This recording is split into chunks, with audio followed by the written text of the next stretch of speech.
ചിട്ടപ്പെടുത്തുകയും ഒടുവിൽ അള്ളാഹു പറഞ്ഞ റളിയല്ലാഹു അൻഹും വറളു അൻ എന്ന് പറയുന്ന ഉന്നതമായ പദവിയിലേക്ക് ഉയരുകയും അള്ളാഹുവിൻ്റെ ഗ്രന്ഥത്തെ ലോകത്തിൻ്റെ വിവിധ കോണുകളിലേക്ക് പരിചയപ്പെടുത്താൻ വേണ്ടി കടന്നു ചെല്ലുകയും ചെയ്തു എന്ന എത്രയെത്ര സഹാബി വര്യന്മാരുടെ ചരിത്രങ്ങൾ നമുക്ക് കാണാൻ കഴിയും. ആ ശ്രദ്ധേയമായ ഇടപെടൽ ഇന്നും തുടർന്നുകൊണ്ടേയിരിക്കുകയാണ്. ഇസ്ലാമിലേക്ക് അള്ളാഹുവിൻ്റെ ഗ്രന്ഥത്തെ കേൾക്കാനും വായിക്കാനും പഠിക്കാനും പകർത്താനും ഒരുപാട് ആളുകൾ മുന്നോട്ട് വരുന്ന സന്തോഷകരമായ കാഴ്ചകളാണ് നമ്മൾ കണ്ടുകൊണ്ടിരിക്കുന്നത്. ഇപ്പം ഈ അടുത്ത് ഒരാൾക്ക് മുന്നിൽ അള്ളാഹുവിൻ്റെ ശ്രദ്ധേയമായ വരികൾ ഓതി കേൾപ്പിച്ചു. അയാൾ ഒരു യുക്തിവാദിയാണ്. അദ്ദേഹത്തെ സംബന്ധിച്ചിടത്തോളം അള്ളാഹു, പരലോകം, ഖുർആൻ ഇതൊന്നും അയാൾക്ക് ഉൾക്കൊള്ളാനേ കഴിയുന്നില്ല. പ്രത്യേകിച്ച് പരലോകം.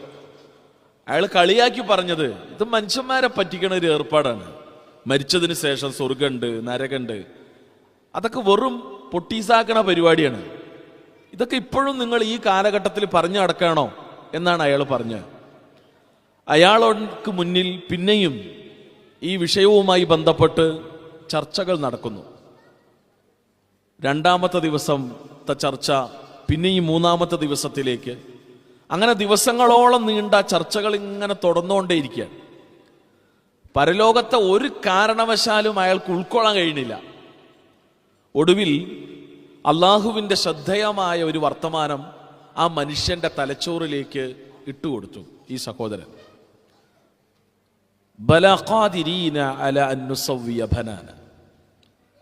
മനുഷ്യന്റെ വിരലുകൾ സംവിധാനിച്ച സട്ടാവിന് മനുഷ്യനെ രണ്ടാമത് പുനഃസൃഷ്ടിക്കുക പ്രയാസകരമല്ല എന്ന അള്ളാഹുവിൻ്റെ പ്രഖ്യാപനത്തെ ആ മനസ്സിലേക്ക് ഇദ്ദേഹം വിട്ടുകൊടുത്തു. കാരണം റസൂൽ കരീം സല്ലല്ലാഹു അലൈഹി വസല്ലമയുടെ മുന്നിലൊരു കാട്ടറബി വന്നിട്ട് മരിച്ചുപോയൊരു മനുഷ്യന്റെ എല്ല് പൊടിപൊടിയാക്കി നബിന്റെ മുന്നിൽ വെച്ചിട്ടുണ്ട് ഒറ്റ ഊത് അതങ്ങോട്ട് പറന്നു. എന്നിട്ടാണ് നബി സല്ലല്ലാഹു അലൈഹി വസല്ലമയോട് അയാൾ ചോദിച്ചത്, മുഹമ്മദ്, ഈ മനുഷ്യൻ രണ്ടാമത് പുനഃസൃഷ്ടിക്കപ്പെടുമെന്നോ? നീ എന്താണ് ഈ പറയുന്നത്? അല്ലാഹുവിന്റെ റസൂൽ സല്ലല്ലാഹു അലൈഹി വസല്ലമ അയാളുടെ വെല്ലുവിളിക്ക്, അയാളുടെ മൂർച്ചയേറിയ ചോദ്യത്തിന് റസൂലുള്ളാഹി സ്വല്ലല്ലാഹു അലൈഹി വസല്ലമ അള്ളാഹുവിൽ നിന്ന് അവതരിപ്പിക്കപ്പെട്ട ആയത്ത് ഓതി കൊടുക്കുകയാണ് ചെയ്തത്. ബലാ ഖാദിരീന അലാ അൻ നുസവ്വിയ ബനാന. ഇത് 14 നൂറ്റാണ്ടുകൾക്ക് മുമ്പുള്ള അള്ളാഹുവിൻ്റെ വർത്തമാനമാണ്. ഈ ആയത്താണ് ഈ യുക്തിവാദിയുടെ മനസ്സിലേക്ക് അയാൾ ഇട്ടുകൊടുക്കണം. അയാൾ പറഞ്ഞു, എനിക്ക് ഒന്നുകൂടി ആലോചിക്കണം, ഒന്നുകൂടി പഠിക്കണം, ഒന്നുകൂടി അന്വേഷിക്കണം. ആയിക്കോട്ടെ, നിങ്ങളുടെ പഠനം തുടരട്ടെ. അങ്ങനെ ദിവസങ്ങൾ കഴിഞ്ഞു. പിന്നീട് അദ്ദേഹം ഈ സഹോദരനെ തിരിച്ചു വിളിക്കുകയാണ് ഫോണിലൂടെ. എന്നിട്ട് പറഞ്ഞ വർത്തമാനമാണ് നമ്മൾ വളരെ സാഗൂതം ശ്രദ്ധിക്കേണ്ടത്. അദ്ദേഹം പറഞ്ഞു, ഞാൻ അന്വേഷിച്ചു, ഞാൻ ഇതിൻ്റെ പിന്നിൽ ഒരുപാട് യാത്ര ചെയ്തു. നിങ്ങൾ പറഞ്ഞ ഈ ആയത്തിൻ്റെ അടിസ്ഥാനത്തിൽ വിരലുകൾ അത്ഭുതകരമായി സൃഷ്ടിച്ച പടച്ചറബിന് രണ്ടാമത് മനുഷ്യനെ പുനഃസൃഷ്ടിക്കുക പ്രയാസകരമല്ല, നിസാരം എന്ന അള്ളാഹുവിൻ്റെ വരികളെ, വർത്തമാനങ്ങളെ, നിങ്ങൾ പറഞ്ഞ വേദഗ്രന്ഥത്തിൻ്റെ ഖുർആനിൻ്റെ വരികളെ ഞാൻ ആഴത്തിൽ പഠിക്കാൻ ശ്രമിച്ചു. സ്വാഭാവികമായും വിരലടയാള ശാസ്ത്രത്തിൻ്റെ വ്യത്യസ്തങ്ങളായ തലങ്ങളിലൂടെയും ഞാൻ യാത്ര തിരിച്ചു. എന്നിട്ട് അദ്ദേഹം പറഞ്ഞത്, അഷ്ഹദു അല്ലാ ഇലാഹ ഇല്ലല്ലാഹ് വഅഷ്ഹദു അന്ന മുഹമ്മദ് റസൂലുള്ളാഹ്. അള്ളാഹുവിനെ ഏക ഇലാഹാക്കി ഞാനിതാ എൻ്റെ ഹൃദയത്തോട് ചേർത്ത് വെക്കുന്നു. മുഹമ്മദ് നബി അള്ളാഹുവിൻ്റെ പ്രവാചകനാണെന്ന് ഞാനിതാ സാക്ഷ്യം വഹിക്കുന്നു. യുക്തിവാദിയായി കേരളത്തിലെ യുക്തിരേഖയും യുക്തിവിചാരം മാസികയും എല്ലാം പരമാവധി വീടുകളിലേക്ക് എത്തിച്ചിരുന്ന ഒരു മനുഷ്യൻ ഇന്ന് അദ്ദേഹം വിശുദ്ധ ഖുർആനിനെ പരിചയപ്പെടുത്തുന്ന, ഖുർആനിനെ ജനങ്ങളിലേക്ക് എത്തിക്കുന്ന ലഘുലേഖകളും വിശുദ്ധ ഖുർആന്റെ പരിഭാഷയുമായി ഇന്നലകളിൽ യുക്തിവാദ ചിന്തയും ആശയും പ്രചരിപ്പിക്കുവാൻ ഏതെല്ലാം വീടുകളിലും ഏതെല്ലാം വ്യക്തികളെ അയാൾ പോയി കണ്ടോ, ആ വീടുകളിലും ആ വ്യക്തികൾക്ക് മുന്നിൽ അള്ളാഹുവുണ്ട്, പരലോകമുണ്ട്, ഇതാ അള്ളാഹുവിൻ്റെ പ്രമാണം, അള്ളാഹുവിൻ്റെ ഗ്രന്ഥം ഇതാ എന്ന് പരിചയപ്പെടുത്തുന്ന തലങ്ങളിലേക്ക് മാറ്റങ്ങൾ ഉണ്ടാകുന്നു. ഇത് 14 നൂറ്റാണ്ടുകൾക്ക് മുമ്പുള്ള ചരിത്രമല്ല. നമ്മുടെ കൺമുന്നിൽ നമുക്ക് കാണാൻ കഴിയുന്ന പച്ചയായ ജീവിത യാഥാർത്ഥ്യങ്ങളാണ്. ഇപ്പോൾ സഹോദരങ്ങളെ, അള്ളാഹുവിൻ്റെ ഗ്രന്ഥത്തെ ചെറുപ്പം മുതലേ കേൾക്കാനുള്ള സൗഭാഗ്യം കിട്ടിയവരല്ലേ നമ്മൾ. എത്ര വലിയ അനുഗ്രഹമാണത്, എത്ര വലിയ അനുഗ്രഹമാണത്. ചെറുപ്പം മുതലേ അള്ളാഹുവിൻ്റെ ആയത്തുകൾ കേൾക്കാനുള്ള സൗഭാഗ്യം. നമ്മുടെ ഉമ്മാന്റെ മടിയിൽ ഇരുന്ന് നമ്മളത് കേട്ടു. ഉപ്പാന്റെ നെഞ്ചിൽ ചാഞ്ഞുറങ്ങുമ്പോൾ നമ്മളത് കേട്ടു. നമ്മളെ പൊന്നാരിക്കുന്നതിനിടയിൽ നമ്മുടെ വല്ലുപ്പയും വല്ലുമ്മയും അള്ളാഹുവിൻ്റെ ആയത്തുകൾ നമ്മുടെ ഹൃദയങ്ങളിലേക്ക് പകർന്നു നൽകി. തുടർന്ന് അങ്ങോട്ട് മദ്രസകളിൽ നമ്മളത് പഠിച്ചു. സൂറത്തുൽ ഫാത്തിഹയും ഇഖ്ലാസും ഫലക്കും നാസും എന്ന് തുടങ്ങി അള്ളാഹുവിൻ്റെ ശ്രദ്ധേയമായ ആയത്തുകളും സൂറകളും കേൾക്കാനും പഠിക്കാനുള്ള അവസരം പടച്ച റബ്ബ് നമുക്ക് തന്നു. അല്ലേ, എത്ര വലിയ അനുഗ്രഹമാണ്. അള്ളാഹുവിൻ്റെ ആയത്തുകളുടെ അർത്ഥതലങ്ങളിലേക്ക് ആഴത്തിൽ ആഴ്ന്നിറങ്ങുവാനുള്ള അവസരവും അള്ളാഹു നമുക്ക് തന്നു. ഇതെത്ര വലിയ അനുഗ്രഹമാണ്. ഈ അനുഗ്രഹത്തിൻ്റെ മുന്നിൽ എന്നും നന്ദിയുള്ളവരാകാൻ നമുക്ക് കഴിയണം. അപ്പം അതുകൊണ്ട് തന്നെ ഇന്നും അള്ളാഹുവിൻ്റെ ഗ്രന്ഥത്തെ കേൾക്കുന്ന, അറിയാൻ ശ്രമിക്കുന്ന ഈ ആളുകളുടെ എണ്ണം അങ്ങനെ കൂടിക്കൊണ്ടിരിക്കുകയാണ്. അത് കുറയണില്ല, കൂടിക്കൊണ്ടേയിരിക്കുകയാണ്. ഒരുപാട് ആളുകൾ അള്ളാഹുവിൻ്റെ ഗ്രന്ഥത്തെ തങ്ങളുടെ ഹൃദയ മിടിപ്പിലേക്ക് ചേർത്ത് വെക്കുകയാണ്. ഇത് അള്ളാഹുവിൻ്റെ കലാമാണെന്നുള്ള പ്രഖ്യാപനം നടത്താൻ. അപ്പം അതുകൊണ്ട് പക്ഷെ ഇത് ചില ആളുകൾക്കൊന്നും അതിൻ്റെ സഹിക്കണില്ല, ചില ആളുകൾക്കൊന്നും അതിൻ്റെ രസിക്കണില്ല. അള്ളാഹുവിൻ്റെ ഗ്രന്ഥം ഇങ്ങനെ ജനമനസ്സുകൾ അങ്ങനെ വല്ലാതെ സ്വാധീനിച്ചുകൊണ്ടിരിക്കുമ്പോൾ അള്ളാഹുവിൻ്റെ ആയത്തുകൾക്ക് മുന്നിൽ വളരെ തലകുനിച്ച് വിനയാന്യതരായി ജനങ്ങൾ അള്ളാഹുവിൻ്റെ ആയത്തുകൾക്ക് മുന്നിൽ ഇങ്ങനെ അള്ളാഹുവിന് വിധേയമായി നിൽക്കുന്നത് കാണുമ്പോൾ ചില ആളുകൾക്ക് വല്ലാത്ത അസ്വസ്ഥത ഉണ്ടാകുന്നുണ്ട്. ആ അസ്വസ്ഥതയുടെ ഭാഗമെന്നോണം പലതും അവർ പറയാണ്, പലതും വിളിച്ചു കൂവുകയാണ്. എങ്ങനെയെങ്കിലും ഖുർആനിൽ നിന്ന് ആളുകളുടെ ശ്രദ്ധ തിരിക്കണം. ആളുകൾ ഖുർആൻ കേൾക്കുന്നതിൽ നിന്ന്, വായിക്കുന്നതിൽ നിന്ന്, പഠിക്കുന്നതിൽ നിന്ന്, അറിയുന്നതിൽ നിന്ന്, ഖുർആനിനെ അന്വേഷിക്കുന്നതിൽ നിന്ന്, അള്ളാഹുവിലേക്ക് എത്തുന്നതിൽ നിന്ന്, ലോകം കണ്ട അത്യുത്തമ മാതൃകയായ പ്രവാചക ജീവിതത്തിൽ നിന്ന് ആളുകളെ തിരിച്ചുവിടാൻ വേണ്ടിയുള്ള ശ്രമങ്ങളൊക്കെ അവർ നടത്താൻ.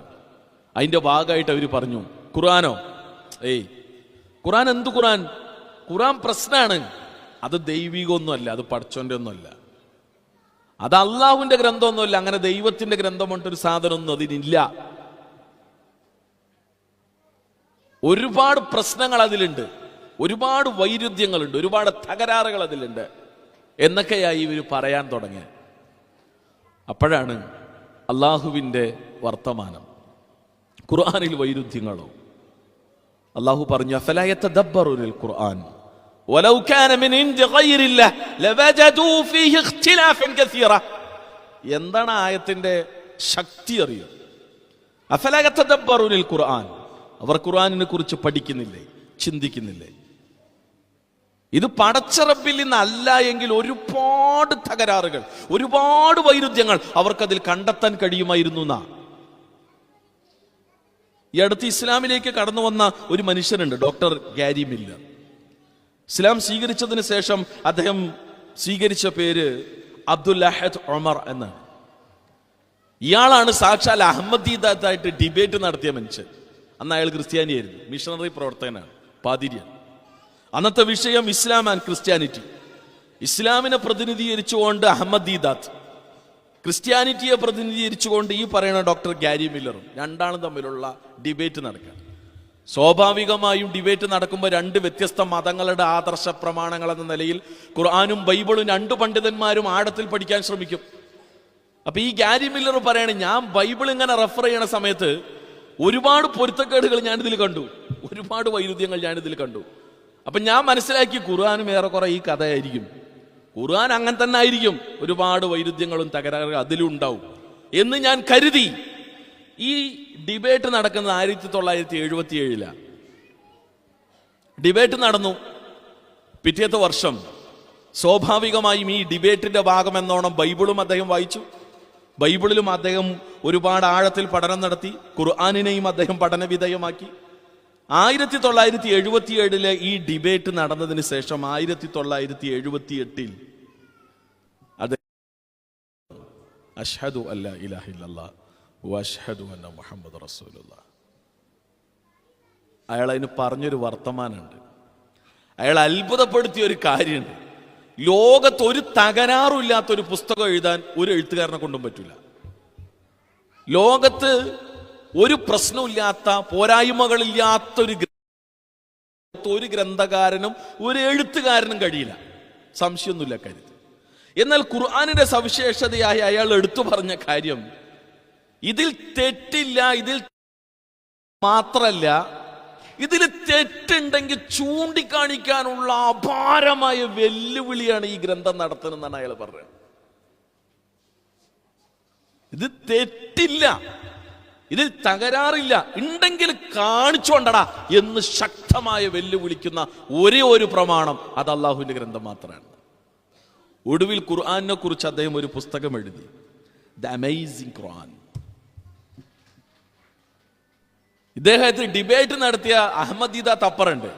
അദ്ദേഹം ഖുർആനെ കുറിച്ച് വേറൊരു പുസ്തകം, ദ മിറാക്കിൾ ഓഫ് മിറാക്കിൾസ്, അത്ഭുതങ്ങളുടെ അത്ഭുതം.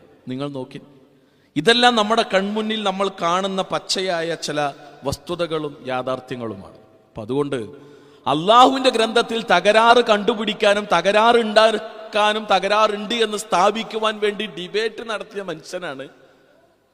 ഇതിനൊരു തകരാറുമില്ല, ഇത് ദൈവീകമാണ് എന്ന് ലോകത്തിന്റെ മുന്നിൽ തുറന്നു പ്രഖ്യാപിക്കുന്ന ചിത്രങ്ങളാണ് നമ്മൾ കാണുന്നത്. ആ ഗ്രന്ഥമാണ് നമ്മുടെ കയ്യിലുള്ളത്. എത്ര മഹത്വമുള്ളതാണത്. അള്ളാഹുവിന്റെ ഗ്രന്ഥത്തെ കൈകളിൽ വെക്കുമ്പോൾ ആ ഒരു ബോധം നമുക്ക് ഉണ്ടാകണ്ടേ. ഇതാരുടെയെങ്കിലും വെറും വർത്തമാനമല്ല. 14 നൂറ്റാണ്ട് മുമ്പ് ഏതോ ഒരു അറബിയുടെ ചിതറിയ ചിന്തയിൽ നിന്ന് ഉരുത്തിരിഞ്ഞു വന്ന ആശയങ്ങളുടെ സമാഹാരമല്ല ഇത്. ആനം വരേക്കും ലോകത്തെ മുഴുവൻ മനുഷ്യർക്കും വെളിച്ചമായി വഴിയായി ജ്വലിച്ചു നിൽക്കുന്ന, ഞാൻ കാത്തു സംരക്ഷിക്കുമെന്ന് പടച്ചറബ് പ്രഖ്യാപിച്ച അള്ളാന്റെ ഗ്രന്ഥാണ് എൻ്റെ കയ്യിലുള്ളത് എന്ന് ബോധം ഉണ്ടാകുമ്പോ നമ്മുടെ ഹൃദയം ഒന്ന് പടയും, നമ്മുടെ കണ്ണൊന്ന് നിറയും, നമ്മൾ പോലും അറിയാതെ നമുക്ക് രോമാഞ്ചമുണ്ടാകും. അത് വല്ലാത്ത അനുഭവമാണ്. അള്ളാഹു പറഞ്ഞല്ലോ, അള്ളാന്റെ ആയത്തുകളായിട്ട് ഊഷ്മളമായ ബന്ധം വെച്ച് പുലർത്തുന്ന ആളുകൾക്ക് രോമാഞ്ചമുണ്ടാകുമെന്ന് അള്ളാന്റെ ആയത്തിലൂടെ അള്ളാഹ് വർത്താനം പറഞ്ഞിട്ടുണ്ട്. അവരുടെ തൊലികൾ അള്ളാഹുവിന്റെ മുന്നിൽ വിനയാന്വിതമാകും. ഹൃദയവും, മനുഷ്യന്റെ ഹൃദയവും തൊലികളും ചർമ്മവും അള്ളാഹുവിന്റെ ആയത്തുകൾക്ക് മുന്നിൽ വിനയാന്വിതമാകും. അവർക്ക് രോമാഞ്ചം ഉണ്ടാവുകയും ചെയ്യും. രോമാഞ്ചം ഉണ്ടാകാന്നുകൊണ്ട് നമ്മളിങ്ങനെ ചില പുസ്തകങ്ങളിലൊക്കെ വായിച്ചിട്ട്, നോവലുകളോ കഥകളൊക്കെ വായിക്കുമ്പോൾ ഇതെന്താണ് സംഭവം? അതിന് അള്ളാഹുവിൻ്റെ ഗ്രന്ഥത്തെ അടുത്തറിയേണ്ട മുറപ്രകാരം അറിയുമ്പോഴാണ് നമുക്കത് അനുഭവ സാധ്യമാവുക. അതൊരു വല്ലാത്ത അനുഭവമാണ്, അത് വല്ലാത്ത അനുഗ്രഹവുമാണ്, അത് വല്ലാത്ത അള്ളാഹുവിൻ്റെ ഔദാര്യമാണ്, അള്ളാഹുവിൻ്റെ സമ്മാനമാണ്. ആ സമ്മാനം നിലനിർത്തി കൊണ്ടുപോകാൻ നമുക്ക് കഴിയണം. അതിനായി അള്ളാഹുവിൻ്റെ മുന്നിൽ കൈകൾ ഉയർത്താൻ നമുക്ക് കഴിയണം. അതിനായി അള്ളാഹുവിനോട് പ്രാർത്ഥിക്കാൻ നമുക്ക് കഴിയണം. അപ്പം അതുകൊണ്ട് അള്ളാഹുവിൻ്റെ ഗ്രന്ഥത്തിലേക്ക് ജനങ്ങളുടെ മനസ്സുകൾ അടുത്തുകൊണ്ടിരിക്കുമ്പോൾ ആ അടുക്കുന്നതിന് തടസ്സം ഉണ്ടാക്കാൻ വേണ്ടിയിട്ടാണ് ഇവർ ഖുർആനിൽ തകരാറുണ്ട്, പ്രശ്നമുണ്ട്, വൈരുദ്ധ്യമുണ്ട്, വൈകല്യമുണ്ട് എന്നെല്ലാം പറയുന്നത്. പക്ഷെ അള്ളാഹു ആകട്ടെ ഇതിൽ തെറ്റുണ്ടെങ്കിൽ കാണിച്ചേരിനടാവിട്ട് വെല്ലുവിളിച്ച് സ്ട്രോങ് ആയിട്ട് നിൽക്കുക, പടച്ചോണ്ട് വരിക. ആ ഗ്രന്ഥമാണ് നമ്മുടെ കയ്യിലുള്ളത്. പിന്നെ ഇപ്പോൾ ഓറിയന്റലിസ്റ്റുകൾ നിരന്തരം പറഞ്ഞുകൊണ്ടിരിക്കുന്ന ഖുർആനിൽ വ്യാകരണ നിയമ തകരാറുകൾ ഉണ്ടെന്ന്, ഖുർആന്റെ നഹ്വും സർഫൊക്കെ തെറ്റാണെന്ന്. ഒന്ന് ആലോചിച്ച്, അതടക്കം പറഞ്ഞുകൊണ്ടടക്കണം. എവിടെയാണ് ഖുർആനിന്റെ വ്യാകരണ നിയമങ്ങളിൽ, ഖുർആന്റെ പരാമർശങ്ങളിൽ എവിടെയാണ് അബദ്ധം? കൃത്യമായി സ്ഥാപിക്കാൻ ഇവർക്കിട്ട് കഴിയുന്നുണ്ടോ? കഴിയണില്ല. എന്നാൽ കണ്ണടച്ചിങ്ങനെ എന്താണ് പറയുന്നത് എന്ന ബോധമോ ബോധ്യമോ ഇല്ലാതെ അരിശം മൂത്ത് നിരന്തരമായ ഇത്തരത്തിലുള്ള പ്രചരണങ്ങൾ നടത്തിക്കൊണ്ടിരിക്കുന്നു. കുപ്രചരണങ്ങൾ വിശുദ്ധ ഖുർആനെതിരെ അവർ പ്രചരിപ്പിച്ചുകൊണ്ടേയിരിക്കുന്നു വ്യാപകമായി. ഇതിന് നമ്മൾ സാക്ഷികളായിക്കൊണ്ടിരിക്കുന്നു. ഇപ്പൊ അവർ പറയണത് എന്താ വെച്ചാൽ, അതെ, വിശുദ്ധ ഖുർആൻ പുനർവായിക്കപ്പെടണമെന്നാണ് ഇപ്പൊ ചില ആളുകളുടെ വാദം. ഖുർആൻ ഇതുവരെ വായിച്ചത് ശരിയായിട്ടില്ല എന്നാണ്. ഖുർആൻ ഇതുവരെ വായിച്ചത് ശരിയായിട്ടില്ല, മറിച്ച് ഖുർആൻ കാലത്തിനനുസരിച്ച് പുനർവായിക്കപ്പെടണം. അതാരാ പുനർവായിക്കേണ്ടത്? ഈ പറയുന്ന ആളുകൾ. അവരെന്താണോ പറയുക അത് നമ്മൾ കേട്ടോളണം. കേരളത്തിന്റെ ചില മാധ്യമങ്ങളിൽ, ചാനലുകളിലെല്ലാം തന്നെ ചില ആളുകൾ രംഗപ്രവേശം ചെയ്തിട്ട് അവർക്ക് തോന്നുന്ന കണ്ട് അടിച്ചു പറയണം. ഖുർആൻ അങ്ങനെ പറയാനുള്ള ഒന്നാണ്. ഖുർആനിന്റെ ആയത്തുകളെ എങ്ങനെയാണ് ആ ആയത്തിനെ മനസ്സിലാക്കേണ്ടതെന്ന് നമുക്ക് പറഞ്ഞു തന്നാരാ? ലിതുബയ്യന ലിന്നാസി മാ നുസ്സില ഇലൈഹിം. അള്ളാഹു പറയാണ്, നബിന്റെ ഉത്തരവാദിത്തം അത്. നബി സല്ലല്ലാഹു അലൈഹി വസല്ലമയാണ് ആയത്തിന്റെ വിശദീകരണം നമുക്ക് നൽകേണ്ടത്. ഖുർആനിലെ ഓരോ ആയത്തും നിസ്കരിക്കണം എന്ന് ഖുർആനിൽ എങ്ങനെ നിസ്കരിക്കണം, റുക്കു എങ്ങനെ ചെയ്യണം, സുജൂദ് എങ്ങനെ ചെയ്യണം, ഹജ്ജ് എങ്ങനെ ചെയ്യണം, അള്ളാഹുവിന്റെ പ്രവാചകന്റെ ജീവിതത്തിൽ നിന്നാണ് നമുക്കത് കിട്ടുക. നബിയുടെ ജീവിതത്തിൽ നിന്ന് ഖുർആനിന്റെ പ്രായോഗിക ജീവിത മാതൃകയാണ് അള്ളാഹുവിന്റെ റസൂൽ സല്ലല്ലാഹു അലൈഹി വസല്ലമയുടെ ജീവിതം അല്ലേ? അതുകൊണ്ട് പ്രവാചകൻ സല്ലല്ലാഹു അലൈഹി വസല്ലമ ജീവിച്ച് കാണിച്ചു തന്നു ഖുർആനിന്റെ ആയത്തുകൾ പറഞ്ഞ് എന്താണ് അതിന്റെ താല്പര്യം എന്ന് അള്ളാഹുവിന്റെ റസൂൽ സല്ലല്ലാഹു അലൈഹി വസല്ലമ നമുക്ക് വിശദീകരിച്ചു തന്നു. എന്നാൽ ഇന്നത്തെ കാലത്തിനനുസരിച്ച് പുനർവായിക്കപ്പെടണം എന്ന് പറയുന്ന ഇവര് പറയുന്നത് ഇപ്പോഴത്തെ ഈ ഖുർആൻ മുന്നോട്ട് വെച്ച ആ ശിക്ഷാ നിയമങ്ങളൊക്കെ ഒഴിവാക്കണം, ഈ മനുഷ്യന്മാരെയൊക്കെ വധശിക്ഷയ്ക്ക് വിധേയമാക്കുക, എറിഞ്ഞുകൊല്ലുക, അതേപോലെ തന്നെ വ്യഭിചാരത്തിനുള്ള ശിക്ഷ, കുറ്റവാളികൾക്ക് കൊടുക്കുന്ന ശിക്ഷ, അതുകളൊക്കെ ഒഴിവാക്കിയിട്ട് ഇന്നത്തെ കാലത്തിനനുസരിച്ച് കുറച്ചുകൂടി മാനവികമായ ശിക്ഷ നടപടികൾ സ്വീകരിക്കണം എന്നാണ്. കേരളത്തിൽ സൗമ്യ എന്ന സഹോദരിയെ വളരെ ക്രൂരമായി ഒരുത്തൻ ബലാത്സംഗം ചെയ്ത് കൊന്നുകളഞ്ഞു. മാധ്യമങ്ങളിലെല്ലാം എല്ലായിടത്തും ചർച്ചയായി അത്. സ്വാഭാവികമായും അതിന്റെ സങ്കടവും വേദനയും എല്ലാവർക്കും ഉണ്ടായി. ആ സൗമ്യ സഹോദരിയുടെ ആ കേസ് നടക്കുകയും ഒരു കോടതിയിൽ വിധി തീർപ്പാവുകയും ചെയ്തപ്പോൾ കോടതിയിൽ നിന്ന് വിധി കേട്ട് പുറത്തിറങ്ങിയ ആ മാതാവിന്റെ മുന്നിലേക്ക് സകല മാധ്യമ പ്രവർത്തകരും ഇവരുടെ ഈ മൈക്കായിട്ട് പോയി. എന്താണ് ഇതിനെക്കുറിച്ച് പറയാനുള്ള, എന്താണ് അഭിപ്രായം, അങ്ങനെയാണല്ലോ. അപ്പോ ആ മാതാവ് പറഞ്ഞത്, എനിക്ക് കുറച്ച് വെള്ളം തരുമെന്നാണ് ആദ്യം പറഞ്ഞത്. ആ ഒരു ഉമ്മാന്റെ മനസ്സ് നമ്മൾ ആലോചിച്ച് നോക്കേണ്ടതുണ്ട്. ഏതുമ്മാന്റെ ചങ്കാണ് പിളരാതിരിക്കുക? എന്നിട്ട് ആ വെള്ളം തൻ്റെ വായിലേക്ക് വെക്കുന്നതിന് മുമ്പ് ആ അമ്മ പറഞ്ഞ വർത്തമാനം, എൻ്റെ കുട്ടി ട്രെയിനിൽ വെച്ച് എന്നോട് ഫോണിൽ വിളിച്ച് സംസാരിച്ചപ്പോൾ എന്നോട് പറഞ്ഞിരുന്നു, അമ്മ എനിക്ക് വിശക്കുന്നുണ്ട്, ദാഹവുമുണ്ട്. വിശപ്പോടെ ദാഹത്തോടെ എൻ്റെ കുട്ടി വരുമെന്ന് പ്രതീക്ഷിച്ച് കാത്തിരിക്കുന്ന എൻ്റെ മുന്നിൽ ചേതനയറ്റ എൻ്റെ കുട്ടിൻ്റെ ശരീരമാണ് ഞാൻ കാണുന്നത് എന്ന് പറയുമ്പോൾ ഒരു വല്ലാത്ത വേദനയാണത്. അത് ആ വേദനക്ക് അതിൻ്റെ ആഴവും പരപ്പും നമുക്ക് പറയാൻ കഴിയില്ല. അത് വല്ലാത്ത വേദനയാണ്, വല്ലാത്ത മുറിവാണ്. അന്ന് ഇസ്ലാമിന്റെ ശിക്ഷാ നിയമങ്ങളെയെല്ലാം കൂവി വിളിച്ച് കളിയാക്കിയിരുന്ന മനുഷ്യാവകാശ പ്രവർത്തകർ, അതോടൊപ്പം തന്നെ സ്ത്രീ സമൂഹത്തിന്റെ സംരക്ഷകരായി കടന്നു വരുന്ന ആളുകൾ, അവരവരുടെ ആ രംഗത്തുള്ള അമർഷം തുറന്നു പ്രകടിപ്പിക്കുകയാണ്. വെറുതെ വിടരുത് ആ അക്രമിയെ, കുറ്റവാളിയെ. അവനെ സമൂഹ മധ്യത്തിൽ തെരുവിൽ വെച്ച് എറിഞ്ഞുകൊല്ലണം. 2-3 ആഴ്ച മുമ്പ് ഇവരുടെ ഫേസ്ബുക്ക് പോയിന്റും പോസ്റ്റൊക്കെ ഇസ്ലാമിലെ ശിക്ഷാ നിയമങ്ങൾ അപരിഷ്കൃതമാണ്, പ്രായോഗികമല്ല, മാനവികമല്ല, അത് മാനവവിരുദ്ധമാണ്, മോശാണ് എന്ന് പറഞ്ഞ ഇവര് പറയാണ് ഇത്തരം അക്രമികളെയും അതിക്രമകാരികളെയും മാതൃകാപരമായി ശിക്ഷിക്കണം. പിന്നെ അതാ വരുന്നു ബാക്കിൽ ഇസ്ലാമിന്റെ ആ രംഗത്തുള്ള നിയമങ്ങൾ ഏറെ പ്രസക്തമാകുന്നത് ഇവിടെയാണ്. നിങ്ങൾ നോക്കി, കുറേ കട്ടവന്റെ കൈമുറിക്കുക എന്ന് പറഞ്ഞാൽ ലോകത്ത് കുറെ കൈയില്ലാത്ത കുറെ മനുഷ്യന്മാരെ, വൈകല്യമുള്ള കുറെ ആളുകൾ ഉണ്ടാക്കിയെടുക്കലല്ല ഇസ്ലാം പറഞ്ഞു. മറിച്ച് കക്കാനുള്ള സാഹചര്യത്തെ ഇല്ലായ്മ ചെയ്യണം. ഒരു സമൂഹം തിന്മയിലേക്ക്, തോന്നിവാസത്തിലേക്ക് പോയി പോകാനുള്ള സാധ്യതകളിലെല്ലാം തന്നെ അവർക്ക് സുരക്ഷിതമായ കവചമൊരുക്കണം. എന്നിട്ടാണ് ഈ ശിക്ഷാ നടപടികൾ നടപ്പിലാക്കേണ്ടത്. അതല്ലാണ്ട് ചാടിക്കേരി എല്ലാവരുടെയും കൈവെട്ടുന്ന പരിപാടിയല്ല, എല്ലാവരുടെയും തലവെട്ടുന്ന പരിപാടി, എല്ലാവരും എറിഞ്ഞു കൊല്ലുന്ന പരിപാടിയല്ല. അപ്പോൾ ഇസ്ലാമിലെ ഏത് നിയമങ്ങളാണെങ്കിലും, ഇസ്ലാമിലെ ഏത് കൽപ്പനകളാണെങ്കിലും ആത്യന്തികമായി അത് മനുഷ്യന്റെ നന്മക്കും, മനുഷ്യന്റെ നിലനിൽപ്പിനും, മനുഷ്യന്റെ സുസ്ഥിതിക്കും, മനുഷ്യന്റെ സമാധാനത്തിനും, മനുഷ്യന്റെ വിമോചനത്തിനും, ആത്യന്തികമായി മനുഷ്യന്റെ മോക്ഷത്തിനും ഉതകുന്നതാണ്. അതുകൊണ്ട് പഠനം എന്ന വാദങ്ങൾ മുന്നോട്ട് വെക്കുന്ന ഇവരെ സംബന്ധിച്ചിടത്തോളം ഇവർക്ക് തോന്നിയത് പറയണം, അത് ലോകം കേട്ട് അനുസരിക്കണം, അതാണ് ശരിയെന്ന് പറയണം. അങ്ങനെ പറയാൻ നമുക്ക് കഴിയില്ലല്ലോ. അള്ളാഹുവിന്റെ റസൂൽ സല്ലല്ലാഹു അലൈഹി വസല്ലമ ഇത് അള്ളാഹുവിന്റെ ഗ്രന്ഥമാണ് എന്ന് നമുക്ക് പരിചയപ്പെടുത്തിയപ്പോ ാണ് അള്ളാഹ് പറഞ്ഞത് ഈ ഖുർആനിന്റെ വിശദീകരണം നൽകുക എന്ന മഹത്തായ ദൗത്യവും റസൂലുള്ളാഹി സ്വല്ലല്ലാഹു അലൈഹി വസല്ലമ കാണുന്നു. ആ ആയത്തിന്റെ വിശദീകരണം പ്രവാചകൻ പറഞ്ഞു തന്നു. സഹാബത്ത് അത് കേട്ടു. ആ സഹാബത്ത് മനസ്സിലാക്കിയ ഫഹ്മുസ് സഹാബുണ്ട്, അത് മനസ്സിലാക്കാൻ നമുക്ക് കഴിയണം. അത് ശ്രദ്ധേയമായ വഴിയാണ്, മാർഗമാണ്. അത് ഉൾക്കൊള്ളാൻ നമുക്ക് കഴിയണം.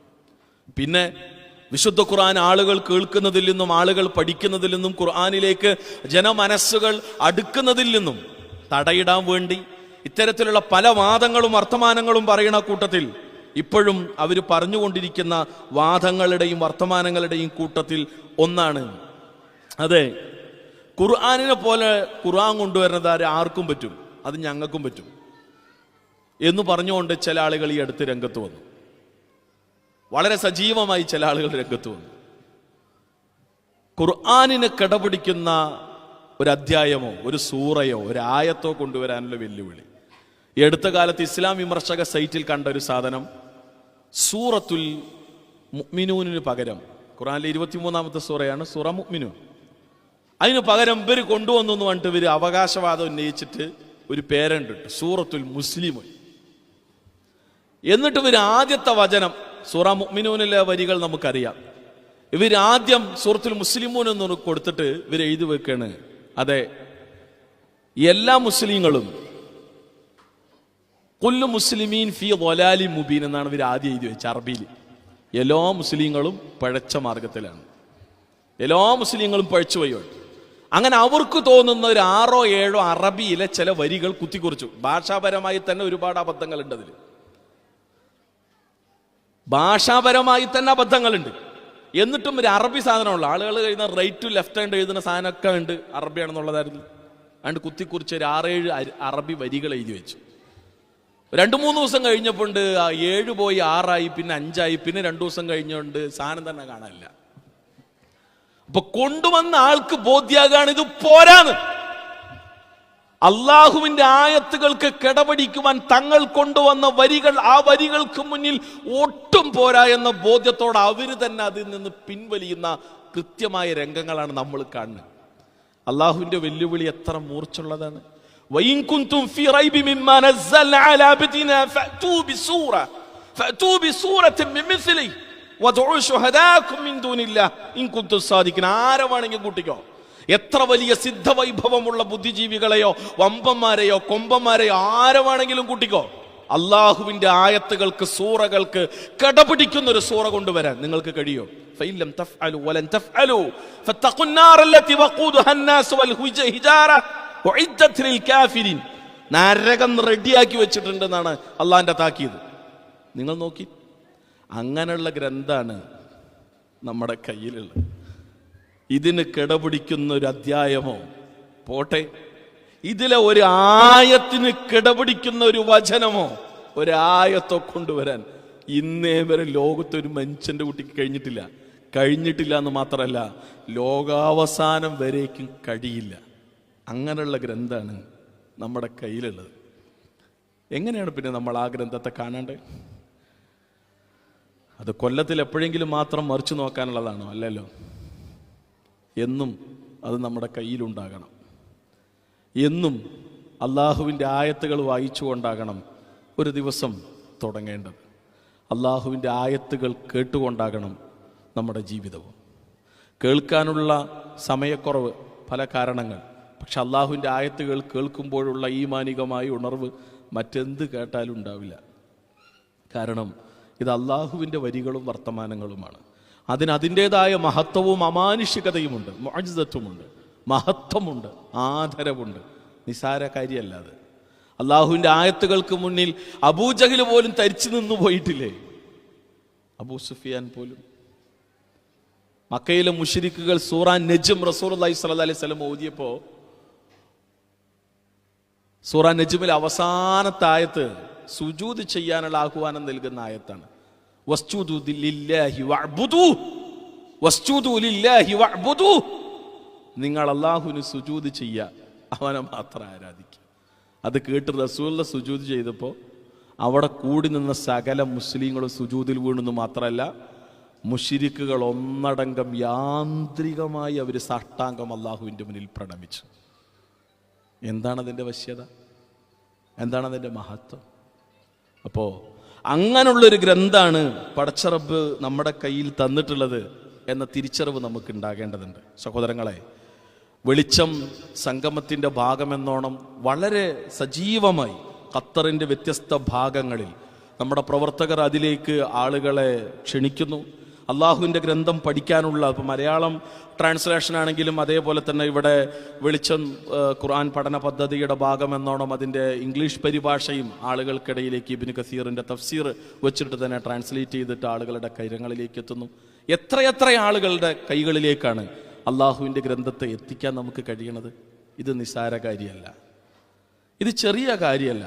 ഈ ദുനിയാവിൽ ജീവിച്ചിരിക്കാനുള്ള അവസരം തന്ന അള്ളാഹു നമ്മുടെ ആയസ്സിൽ നമുക്ക് നൽകിയ മഹത്തായ അനുഗ്രഹവും ഔദാര്യവും അവസരവുമാണ് അള്ളാഹുവിൻ്റെ ഗ്രന്ഥത്തെ പഠിക്കാനും അത് മുറുകെ പിടിക്കാനും അത് ആളുകൾക്ക് കൊണ്ടെത്തിക്കുവാനുള്ള അവസരം. ഒരു കാര്യം കൂടെ പറഞ്ഞ് ഞാൻ ചുരുക്കാൻ. ഇസ്ലാമിക ചരിത്രത്തിലെ ഏറെ ശ്രദ്ധേയനായ വ്യക്തിത്വമാണ് ഇമാം അഹ്മദ് ബിൻ ഹംബൽ, അഹ്ലുസുന്നയുടെ ശ്രദ്ധേയനായ മഹാപണ്ഡിതൻ.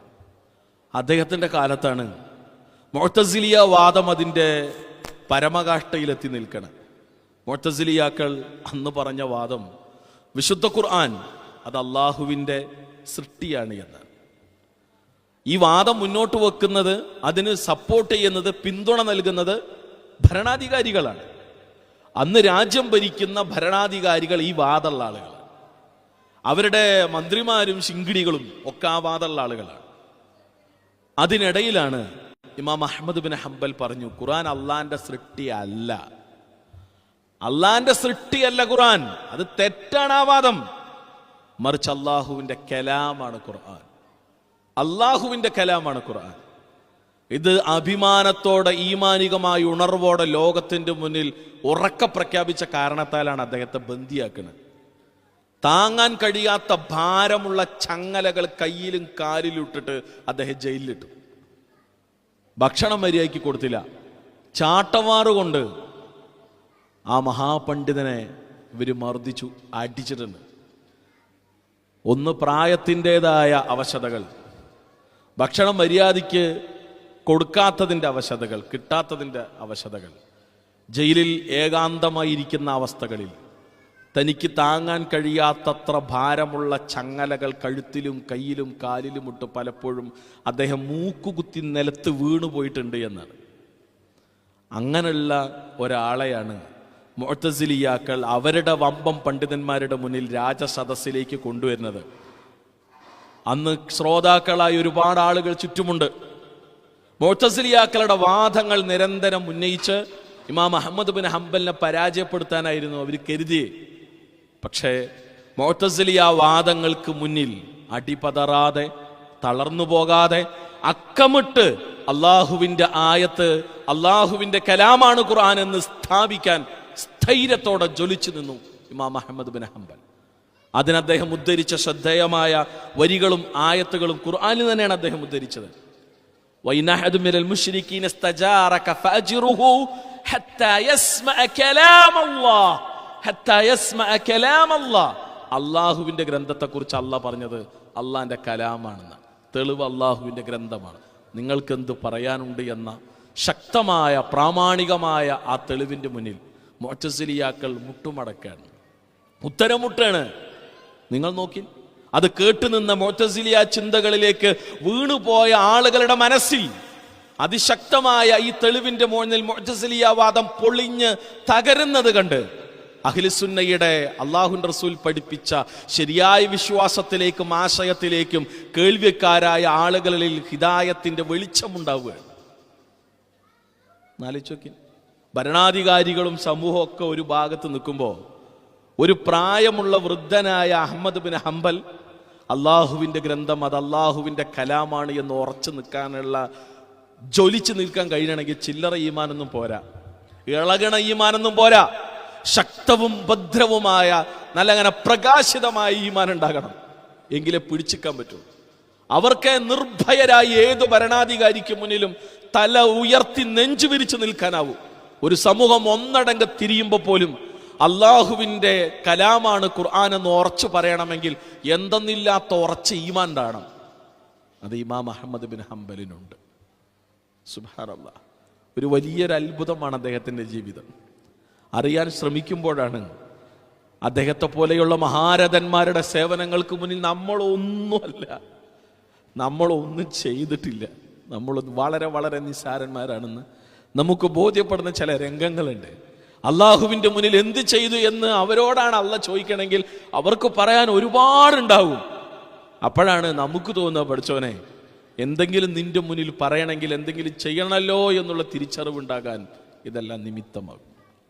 അതുകൊണ്ട് ഈ വാദങ്ങളെ പൊളിച്ചെടുക്കാൻ അന്ന് ഇമാം അഹ്മദ് ബിൻ ഹംബലിന് കഴിഞ്ഞു. അപ്പം അതുകൊണ്ട് അള്ളാഹുവിൻ്റെ ഗ്രന്ഥത്തിൻ്റെ പഠിതാക്കൾ എന്ന നിലയിൽ നമുക്ക് ചുറ്റുമുള്ള ഒരുപാട് ആളുകൾ ഇപ്പോഴും വിശുദ്ധ ഖുർആനിനെ കാര്യമായി പഠിക്കാനോ അറിയാനോ അടുത്ത് മനസ്സിലാക്കാനോ ശ്രമിക്കാതെ മാറി നിൽക്കുന്ന ഒരുപാട് ആളുകളുണ്ട്, ഒരുപാട് സഹോദരീ സഹോദരങ്ങളുണ്ട്. അവരിലേക്ക് ഇതെത്തിക്കുക. ഒരാൾ ലോകത്തിൻ്റെ ഒട്ടുമിക്ക സ്ഥലങ്ങളിൽ യാത്ര ചെയ്യുന്നൊരു മനുഷ്യരാണ്. പല രാജ്യങ്ങളും അദ്ദേഹം സന്ദർശിക്കുന്ന സമയത്ത് പല പുസ്തകങ്ങളും അദ്ദേഹം പർച്ചേസ് ചെയ്യാറുണ്ട്. ഒരു വായനാശീലമുള്ള, ഒന്നിലധികം ഭാഷകൾ അറിയാവുന്ന ഒരാൾ. അങ്ങനെ അദ്ദേഹത്തിൻ്റെ പേഴ്സണൽ ലൈബ്രറിയിൽ തന്നെ അത്യാവശ്യം ലോകോത്തര പുസ്തകങ്ങളെല്ലാം ശേഖരിച്ചു വെച്ച് വായിക്കുന്നൊരു ശൈലിയും രീതിയുമുള്ളൊരു മനുഷ്യനായിരുന്നു അയാൾ. അങ്ങനെ ഇരിക്കുകയാണ് അദ്ദേഹത്തിൻ്റെ കയ്യിൽ ഒരു ഖുർആന്റെ പരിഭാഷ കിട്ടുന്നത്. അയാളത് കിട്ടി, അങ്ങനെ കൊണ്ട് ഷെൽഫിൽ വെച്ചു, നോക്കുകയും ചെയ്തില്ല, വായിക്കുകയും ശ്രദ്ധിച്ചില്ല. അത് കിട്ടി പിന്നീട് ചില വർഷങ്ങൾക്ക് ശേഷമാണ് യാദൃശ്ചികമായി ഏതോ പുസ്തകം അന്വേഷിക്കുന്ന കൂട്ടത്തിൽ ഇത് കണ്ടപ്പോൾ ചുമ്മാ വെറുതെ ഒന്നെടുത്ത് അദ്ദേഹം ഒന്ന് തുറന്നു നോക്കിയപ്പോൾ സാധാരണ ഖുർആന്റെ ആദ്യത്തെ പേജിലും അവസാനത്തെ പേജിലും അത്യാവശ്യം നല്ല കളറിലൊക്കെ കൊടുത്ത് കാലിഗ്രഫിയിലൊക്കെ എഴുതിയ ആ ഒരു ചിത്രം കണ്ടപ്പോൾ മൂപ്പര് ഒന്ന് വായിക്കാമെന്ന് പറഞ്ഞിട്ട് ഒന്ന് തുറന്ന് ഒന്ന് വായിച്ചു തുടങ്ങിയതാണ് അയാൾ. കിട്ടിയിട്ട് വർഷങ്ങളായി. ഇതുവരെ വായിക്കാനോ നോക്കാനോ ഒന്നും അദ്ദേഹം ശ്രമിച്ചിട്ടില്ല, താല്പര്യം കാണിച്ചിട്ടില്ല. എന്നാൽ വർഷങ്ങൾക്ക് ശേഷം അദ്ദേഹം അതെടുത്തു, വായിച്ചു, പിന്നെയും വായിച്ചു, പിന്നെയും വായിച്ചു. പിന്നെ ഓരോ പേജുകളായി അദ്ദേഹം വായന അങ്ങനെ തുടർന്നുകൊണ്ടേയിരുന്നു, നിർത്താൻ കഴിയുന്നില്ല അദ്ദേഹത്തിന്. പിന്നെയും വല്ലാത്ത തൽപരതയോടെ, വല്ലാത്ത വിജ്ഞാന കുതുകിയായി, അന്വേഷണ തൃഷ്ണയോടെ ഓരോ പേജുകളിലൂടെ, ഓരോ സൂറകളിലൂടെ, ഓരോ അധ്യായങ്ങളിലൂടെ അദ്ദേഹം സഞ്ചരിച്ചു. എന്നിട്ട് അയാൾ പറഞ്ഞൊരു വർത്തമാനമുണ്ട്: ഇത്ര കൊല്ലം ഞാൻ വായിക്കാൻ വിട്ടുപോയല്ലോ ഈ മഹത്തായ ഗ്രന്ഥത്തെ, എനിക്കെന്തു പറ്റി? ഇത്രയും വർഷം എന്നെ കൊണ്ട് എനിക്ക് വായിക്കാൻ പറ്റിയില്ലല്ലോ, ഞാൻ മാറ്റിവെച്ചല്ലോ, ഒരുപാട് ഞാൻ വായിച്ചു തീർത്തു, കുറെ മുമ്പേ ഞാനിത് വായിച്ചിരുന്നെങ്കിൽ എന്ന് അദ്ദേഹം പറയുമ്പോൾ അദ്ദേഹത്തിൻ്റെ കണ്ണുകൾ നിറഞ്ഞൊഴുകുന്നുണ്ടായിരുന്നു. നിങ്ങൾ നോക്കി. അപ്പം അതുകൊണ്ട് അള്ളാഹുവിൻ്റെ ഗ്രന്ഥം നിരന്തരം വായിക്കാനും കേൾക്കാനും അവസരം കിട്ടിയ ആളുകളാണ് നമ്മൾ. നമ്മുടെ മക്കൾ നമ്മുടെ മടിയിലിരുന്ന് വിശുദ്ധ ഖുർആന്റെ ആയത്തുകൾ പാരായണം ചെയ്യുമ്പോൾ എന്തെന്നില്ലാത്ത സന്തോഷം നമുക്കുണ്ടാവുക.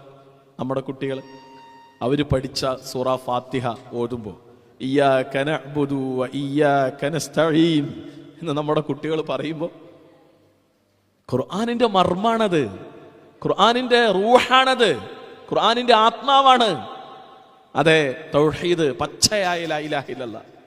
നമ്മുടെ കുട്ടികൾ അത് ആവർത്തിച്ച് പാരായണം ചെയ്യുമ്പോൾ, സൂറത്തുൽ ഇഖ്ലാസ് പാരായണം ചെയ്യുമ്പോൾ, അവർക്കറിയാവുന്ന കുഞ്ഞു കുഞ്ഞു സൂറകൾ പാരായണം ചെയ്യുമ്പോൾ, അത് കേൾക്കാനുള്ള സൗഭാഗ്യം നമുക്കുണ്ടാകുമ്പോൾ, ആവേശത്തോടെ അത് മക്കൾ ആ ഖുർആനിന്റെ വരികളെ, ആയത്തുകളെ ചേർത്ത് വെക്കുമ്പോൾ, ഈ കണ്ണിന് കുളിർമ നൽകുന്ന കാഴ്ചകൾ എന്ന് പറഞ്ഞാൽ ഇതല്ലാതെ മറ്റെന്താണ്? അതുകൊണ്ട് വല്ലുപ്പന്മാർക്കും വല്ലുമ്മമാർക്കും അവർ ഖുർആൻ ഓതുന്ന സമയത്ത് പേരമക്കളെ മടിയിലിരുത്തി അവർ ഖുർആൻ ഇങ്ങനെ ഓതും.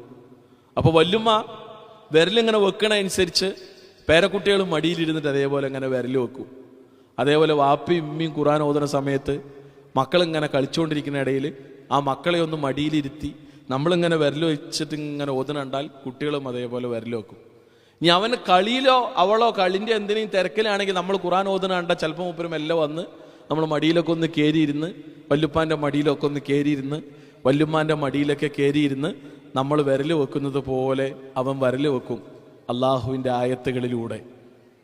ചെറുപ്പം മുതലേ അള്ളാഹുവിൻ്റെ ആയത്തുകൾ അവൻ്റെ മനസ്സിലേക്ക്, നമ്മുടെ കുഞ്ഞു മകളുടെ മനസ്സിലേക്ക്, കുഞ്ഞു മോൻ്റെ മനസ്സിലേക്ക് നമുക്ക് പകർന്നു നൽകാൻ കഴിയുകയാണെങ്കിൽ നമ്മൾ മരിച്ചാലും നമ്മൾ ഖബറിലാണെങ്കിലും അള്ളാഹുവിൻ്റെ ആയത്തുകൾ ഹൃദയത്തോട് ചേർത്തു വെച്ച് അള്ളാഹുവിന്റെ ഗ്രന്ഥത്തിന്റെ വരികളുടെ ആശയങ്ങളെ ജീവിതത്തിൽ പകർത്തി അഭിമാനത്തോടെ ലോകത്തിന് പകർന്നു നൽകുന്ന മകനായി മകളായി നമ്മുടെ കുട്ടികൾ വളരുകയും ഉയരുകയും ചെയ്യുമ്പോൾ ഈ ദുനിയാവിൽ നമ്മൾ ചെയ്യുന്ന ഏറ്റവും ശ്രദ്ധേയമായ മുറിഞ്ഞു പോകാത്ത സൽക്കർമ്മങ്ങളിൽ ഒന്നായി അള്ളാഹു അതിനെ രേഖപ്പെടുത്തും.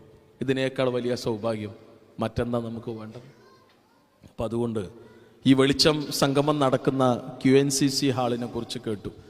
5000-ഓളം ആളുകൾക്ക് അവിടെ ഇരിക്കാനുള്ള സംവിധാനവും സൗകര്യമുണ്ട്. അത്രയധികം ആളുകളെ അള്ളാഹുവിൻ്റെ ഗ്രന്ഥം ആയത്തുകളെ കേൾപ്പിക്കാൻ നമ്മൾ ഒറ്റക്കെട്ടായി വിചാരിച്ചാൽ നമുക്ക് കഴിയും. എത്രയെത്ര ആളുകളെയാണ് പൂർവസൂരികളായ ആളുകൾ അള്ളാഹുവിൻ്റെ ആയത്തുകൾ കേൾപ്പിച്ചത്. അതിലൂടെ ലോകത്തിൻ്റെ വിവിധങ്ങളായ ഇടങ്ങളിലേക്ക് അള്ളാഹുവിൻ്റെ ഗ്രന്ഥം ചർച്ചയായില്ലേ? നമ്മുടെ കൊച്ചു കേരളത്തിൽ പോലും മാലിക് ദീനാറും സംഘവും എത്തിയതിൻ്റെ ഫലമെന്നോണം ഇന്ന് എത്രയെത്ര ആളുകൾ അള്ളാഹുവിൻ്റെ ഗ്രന്ഥത്തെ ഹൃദയത്തോട് ചേർത്ത് വെക്കുന്നു. എങ്ങനെയാണ് സാധ്യമായത്? അപ്പോൾ നമുക്കതിന് കഴിയും. ഈ വരുന്ന 24-ാം തീയതി നമ്മുടെ പരിചയത്തിൽ നമ്മുടെ സുഹൃത്തുക്കൾ, നമ്മുടെ അയൽക്കാർ എന്ന് തുടങ്ങിയുള്ള ആളുകളെയെല്ലാം അള്ളാഹുവിൻ്റെ ഗ്രന്ഥത്തിൻ്റെ പഠിതാക്കളാക്കാൻ നമുക്ക് ക്ഷണിക്കാം. ആ നന്മയിലേക്ക് അവരെയും നമുക്ക് ചേർത്ത് പിടിക്കാം. അവരുടെ ഹൃദയങ്ങളിൽ അള്ളാഹുവിൻ്റെ ആയത്തുകൾ പ്രഭ ചൊരിയട്ടെ, പ്രകാശിതമാക്കട്ടെ. അതുവഴിയുള്ള നന്മകളെല്ലാം പടച്ചറബ് നമുക്ക് നൽകി നമ്മെ അനുഗ്രഹിക്കുകയും പരിഗണിക്കുകയും ചെയ്യും. ഈ ദുനിയാവിൽ ചെയ്യാൻ കഴിയുന്ന ഏറ്റവും ശ്രദ്ധേയമായൊരു നന്മയായി ഇതിനെ കാണുകയും കഴിവിൻ്റെ പരമാവധിയുള്ള ആളുകളെ ആ നന്മയിലേക്ക്, ആ ഖുർആൻ വെളിച്ചം സംഗമത്തിലേക്ക് എത്തിക്കാൻ നമുക്ക് പണിയെടുക്കാം, നമുക്ക് പ്രാർത്ഥിക്കാം. അള്ളാഹുവിൻ്റെ പ്രതിഫലം മാത്രം ആഗ്രഹിച്ചുകൊണ്ട് റഹ്മാനായ റബ്ബേ, ഞങ്ങളുടെ മുൻഗാമികളായ ആളുകൾ നിന്റെ ഗ്രന്ഥത്തെ ലോകത്തിൻ്റെ വിവിധ കോണുകളിൽ എത്തിക്കാൻ ജീവൻ പോലും അവർക്ക് ത്യജിക്കേണ്ടി വന്നിട്ടുണ്ട്. സ്വന്തത്തെ പോലും അവർക്ക് സമർപ്പിക്കേണ്ടി വന്നിട്ടുണ്ട്. അവർക്ക് സ്വന്തമായി ഉണ്ടായിരുന്നതെല്ലാം തട്ടിപ്പറിക്കപ്പെട്ടിട്ടുണ്ട്. അവരുടെ പ്രിയപ്പെട്ടവർ അവരുടെ കൺമുന്നിൽ വെച്ച് അതിക്രൂരമായി അറുകൊല ചെയ്യപ്പെട്ടിട്ടുണ്ട്. സ്വാഭാവികം. എന്നാൽ അത്തരം ഒരവസ്ഥാവിശേഷങ്ങളൊന്നും ഇന്ന് നമുക്കില്ല. നമുക്ക് മുന്നിൽ ഒരുപാട് അവസരങ്ങളുണ്ട്. ഈ അവസരങ്ങളെ സൃഷ്ടിപരമായി ഉപയോഗപ്പെടുത്താൻ നമുക്ക് കഴിയണം.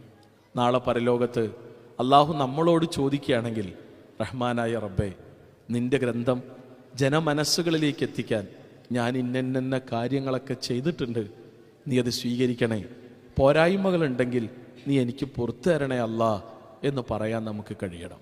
അതുകൊണ്ട് ഈ അവസരം ഉപയോഗപ്പെടുത്തുക. വെളിച്ചം സംഗമത്തിലേക്ക് പരമാവധി ആളുകളെ എത്തിക്കുക.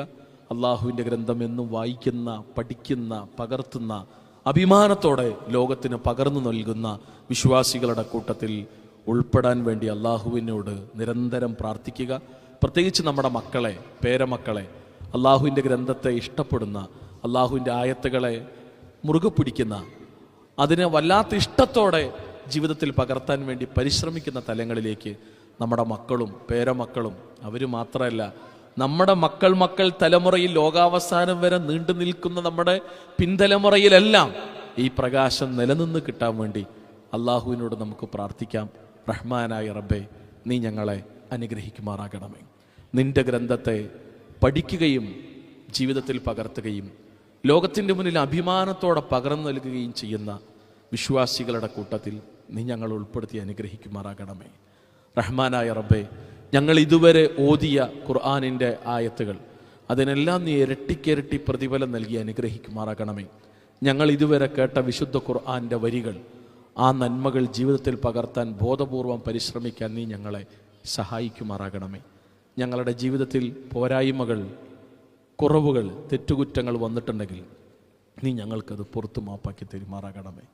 ലോകത്തിൻ്റെ മുന്നിൽ വിശുദ്ധ ഖുർആൻ നിരന്തരം വിമർശിക്കപ്പെടുകയും ഖുർആനെതിരെയുള്ള ആക്ഷേപങ്ങളും ആരോപണങ്ങളും നിരന്തരമായി പ്രചരിപ്പിക്കപ്പെട്ടുകൊണ്ടിരിക്കുന്ന ഈ കാലഘട്ടത്തിൽ, അതിശക്തമായ ഖുർആനെതിരെയുള്ള കടന്നാക്രമങ്ങൾ നടന്നുകൊണ്ടിരിക്കുന്ന ഈ കാലഘട്ടത്തിൽ തളരാതെ, തകരാതെ, പതറാതെ ഖുർആൻ മുറുകെ പിടിച്ച് ഉറച്ചു നിൽക്കാൻ നീ ഞങ്ങളെ അനുഗ്രഹിക്കുമാറാകണമേ. റബ്ബനാ ആതിനാ ഫിദ്ദുനിയ ഹസന വഫിൽ ആഖിറതി ഹസനത വഖിനാ അദാബന്നാർ. വസല്ലല്ലാഹു അലാ മുഹമ്മദ് വഅലാ ആലിഹി വസഹ്ബിഹി അജ്മഈൻ വൽഹംദുലില്ലാഹി റബ്ബിൽ ആലമീൻ.